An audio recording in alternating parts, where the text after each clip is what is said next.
UPSC civil सेवा परीक्षा 2024 में पहला रैंक हासिल करने वाली शक्ति दुबे ने कहा, ये मेरी काफ़ी सालों की मेहनत है। मुझे थोड़ी देर के लिए विश्वास नहीं हो रहा था। पिछले साल साक्षात्कार के बाद मैं कट ऑफ से 12 अंक से चूक गई थी। मैंने कभी नहीं सोचा था कि रैंक फर्स्ट में आऊँगी। परिणाम आने के बाद सबसे पहले मैंने पापा को फ़ोन किया, फिर अपनी माँ को फ़ोन किया। ये मेरा 5वां प्रयास था। काफ़ी सालों की मेहनत है, तो फीलिंग तो बहुत अच्छी थी। घर पे भी बताया, सब बहुत खुश हैं। अभी तो थोड़ी देर के लिए विश्वास नहीं हो रहा था, but now slowly slowly the feeling is sinking in. या तैयारियों के बीच में कभी सोचा था आपने कि ठीक है यूपीएससी तो निकल जाएगा, आप आईएएस बन जाओगी, लेकिन रैंक 1 इस बारे में सोचा था आपने? मैंने तो नहीं, पर मेरे भाई ने हमेशा से ही सोचा था। लास्ट ईयर भी जब मैंने इंटरव्यू के बाद I miss the cut off by 12 marks, उसने यही कहा था कि तुम चिंता मत करो, तुम फिर से लिख जाओगी, you will again clear it, और तुम्हें भगवान ने रैंक 1 के लिए ही बचा के रखा है। एंड आई थिंक आज उसकी बात सच भी हो गई कहीं ना कहीं।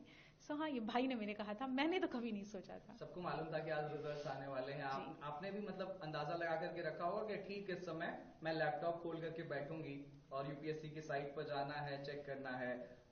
लोगों के भी एंटिसिपेशन होंगे कि इस बार शक्ति क्लियर कर लेगी। जैसे ही आपने अपना नाम देखा, किसको पहला फोन किया, कितनी खुशी अंदर से, क्या कुछ निकल करके आया, किसको किसको फोन किया? हाँ, आई एक्चुअली सुबह से ही आज था कि रिजल्ट आ जाएगा, एंड वी न्यू कि 1 o'clock से 2 o'clock के बीच में आना है। तो पहले तो मैंने कोशिश की कि मैं फ़ोन साइड में रख के सो जाती हूँ, बट वो हो नहीं पा रहा था। एंड जैसे ही रिजल्ट का पीडीएफ अपलोड हुआ और मैंने डाउनलोड किया, तो मुझे सबसे पहले मैंने पापा को फ़ोन किया, पापा को बताया, उसके बाद मम्मी को फ़ोन किया। उसके बाद मुझे इंस्टीट्यूट से ही कॉल आया था, जब मैं काफ़ी घबराई हुई थी कि सर पता नहीं पीडीएफ गलत है या फेक है। सर ने फिर बोला नहीं, हमने आपका रोल नंबर क्रॉस वेरीफाई किया है, आप ही का रोल नंबर है। तो that's when finally I accepted कि it's done, it's happening. Hindustan में हर एक युवा का सपना होता है, 12वीं तक तो कम से कम होता ही है कि उसे यूपीएससी क्रैक करना है। और उत्तर प्रदेश और बिहार, आप तो उत्तर प्रदेश प्रयागराज की धरती से आती हैं। आपने इंटरव्यू के दौरान भी, जो मॉक इंटरव्यू मैंने देखा, उसमें प्रयाग से रिलेटेड क्वेश्चन पूछा गया था। तो प्रयाग को लेकर के क्या कुछ मैसेज, और उन तमाम जो एस्पिरेंट्स हैं जो आपकी तरफ आज देख रहे हैं, उनको क्या मैसेज देना चाहेंगे? प्रयागराज तो मेरी जन्मभूमि भी है, so it's always very close to my heart. I think that place has played a lot of role in shaping me who I am.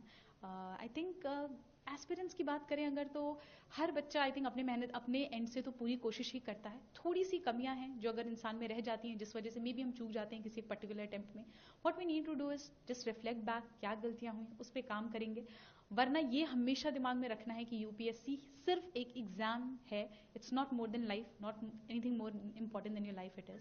So I think ये चीजें हैं जो बच्चों को अपने दिमाग में रखनी चाहिए। मम्मी पापा से बात हुई? जी हाँ, बिल्कुल, सबसे पहले उन्हीं से बात हुई। हाँ, और आज कोई मंदिर जाने की तैयारी है? ढोल नगाड़े कुछ बज रहे हैं घर पे? मंदिर तो मैं आज सुबह ही होके आई यहाँ पे, तो इसलिए हाँ, डेफिनेटली इसके बाद मैं यहाँ से निकलूंगी तो मंदिर ही जाऊंगी। अच्छा, ये आपका 5वां अटेम्प्ट था। 5 अटेम्प्ट्स आप, मतलब ये 5वां अटेम्प्ट था, 4 एग्जाम्स आपने लिखे।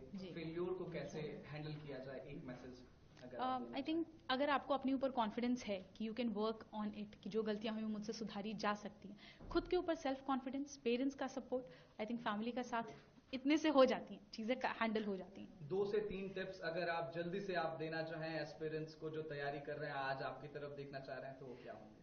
बहुत ही minimum number of book list होनी चाहिए। प्रीवियस ईयर क्वेश्चंस और सिलेबस का हमेशा गाइडेंस लेकर चलना चाहिए। And I think enough number of mocks practice करना भी बहुत जरूरी है, so that you get used to the exam conditions जो यूपीएससी को रिक्वायर्ड है। Thank you so much Shakti, ANI परिवार